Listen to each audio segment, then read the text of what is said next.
Vous êtes bien sur Héritage Télévision. Bonjour à tous et bienvenue dans cette nouvelle édition de la mi-journée. Voici les titres. Dès le début de ces journaux, nous reviendrons sur la pose de la première pierre du mémorial qui sera érigé en mémoire du héros national Patrice Emery Lumumba, une cérémonie présidée par le Premier ministre Jean-Michel Samalukonde Kyenge. Et puis, dès le lundi 17 janvier en Belgique, des Benoît Luamba Bindou, ancien président de la Cour constitutionnelle et ancien président de la Cour suprême de justice, d'État à suivre dans ces journaux. C'est tout pour les titres.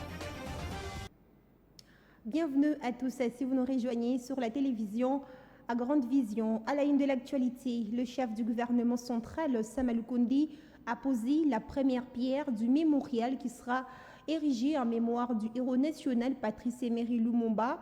C'était après une messe d'action de grâce organisée en la cathédrale Notre-Dame du Congo lors du 61e anniversaire de l'assassinat de Patrice Emery Lumumba. Les détails avec Jean Bayo. Suivez. Le Premier ministre Samalukonde a procédé hier lundi à la pose de la première pierre du mémorial qui sera érigé en mémoire de Patrice Emery Lumumba. Ces travaux, exécutés par l'entreprise chinoise BAU, devront prendre fin avant le rapatriement des reliques de Lumumba, attendu pour le mois de juin prochain. C'était après la messe d'action de grâce qui a eu lieu à Kinshasa, dans la cathédrale Notre-Dame du Congo pour commémorer le 61e anniversaire de la disparition du tout premier ministre congolais. Les officiers militaires et policiers, plusieurs autorités politico-administratives ont aussi pris part à cette célébration. Direction à présent dans l'est de la République démocratique du Congo. Nous sommes dans la province du Nord Kivu. Des bandits à main armée non encore identifiés ont fait incursion dans la nuit du lundi à ce mardi 18 janvier dans une résidence au quartier Imbi. Nous sommes dans la ville de Goma. À en croire plusieurs sources, au cours de cette incursion, ces hommes armés ont emporté plusieurs biens de valeur avant de tirer sur un jeune étudiant. Il s'agit de Yves Kitoga, 24 ans révolu, qui est mort des suites de ses blessures. Le chef du quartier Imbi qui confirme cette information dans ces duplex réalisés par notre correspondant Roger Kakouliari. En fait, M. Kitoga Mbale Yves, 24 ans révolu, étudiant, d'ailleurs il est finaliste, il a défendu sa licence il y a de cela 2 jours, a été assassiné par 3 hommes qui roulaient sur une moto. D'ailleurs, c'est nos informations, notre possession, c'est bandits qui sont trop jeunes ont tiré sur ce monsieur. L'homme est décédé sur place. On lui a dépouillé ses téléphones, l'argent. Voilà ce qui s'est passé cette nuit au quartier. C'était vers 19h dans l'avenue du 30 juin vers Lusangui et la Vibration. Donc c'est une seule personne qui a été tuée. Personne qui a été tuée, c'est un garçon de 24 ans. Alors, en tant que chef du quartier Himbi, qu'est-ce que vous demandez aux autorités? On s'est de sécuriser la population, mais aussi on va demander à la population d'alerter à part réel. C'est comme si ça faisait un bout de temps que ces milliers, là où l'homme a été tué, étaient quadrillés par... c'est chaque fois le soir que les gens sont tracassés par des hommes en tenue civile avec armes dans ces coins. Parlons à présent de l'actualité ici dans la province du Haut-Katanga.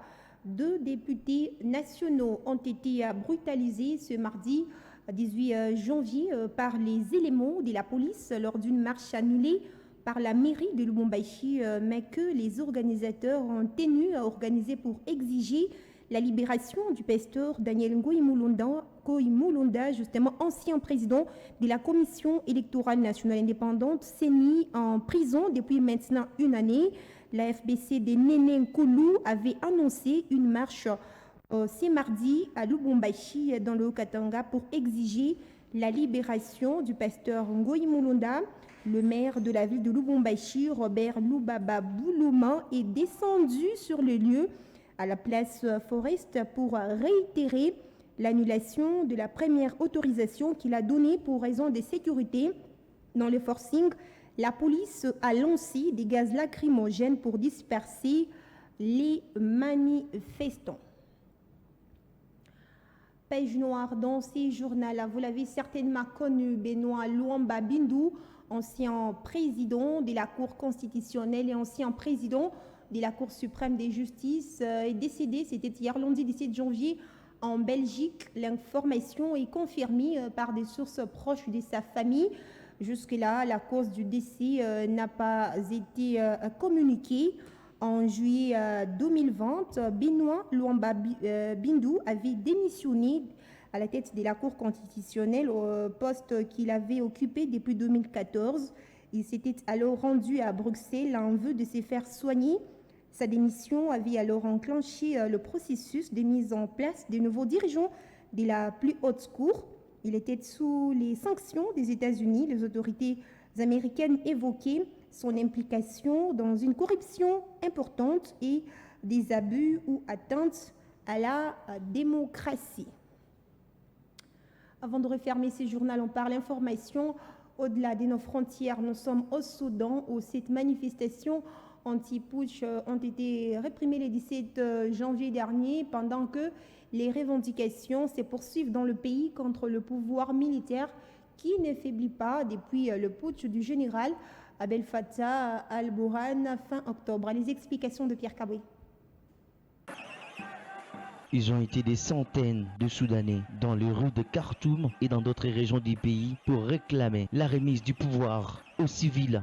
La répression, la mobilisation encore très forte, plus que les revendications précédentes contre un pouvoir militaire à la gestion du pays depuis octobre. Dans la capitale Khartoum, le ras-bol des Niglotis sur la gestion impériale du général Abdel Fattah al-Burhan, auteur du putsch, le 25 octobre dernier. Le partisan d'un pouvoir civil dans un pays sorti il y a un mois de 3 ans et 30 années de dictature militario-islamique. Après plusieurs confrontations entre manifestants et police, 2 balles réelles ont été tirées, mais aussi une pluie de grenades lacrymogènes et des tirs de canons à eau. Du coup, 7 manifestants ont été tués par des tirs à balles réelles. À Madini, ville située à 200 km au sud de Khartoum, environ 2000 manifestants ont également défilé au cri « On ne veut que le civil au pouvoir ». Par ailleurs, le Conseil de défense soudanais a annoncé la création d'une force spéciale antiterroriste pour faire face à des potentielles menaces. Ce journal est terminé. Place à présent au rappel de principaux titres.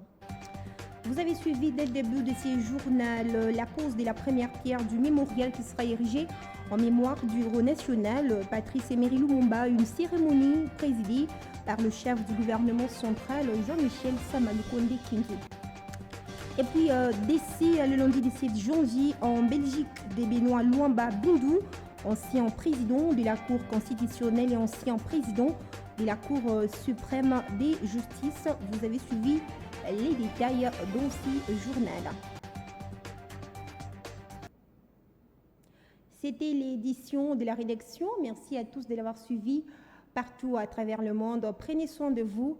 Chaque jour est une vie et le bonheur est un choix. Je vous retrouve demain à la même heure avec le même réel plaisir. À très vite.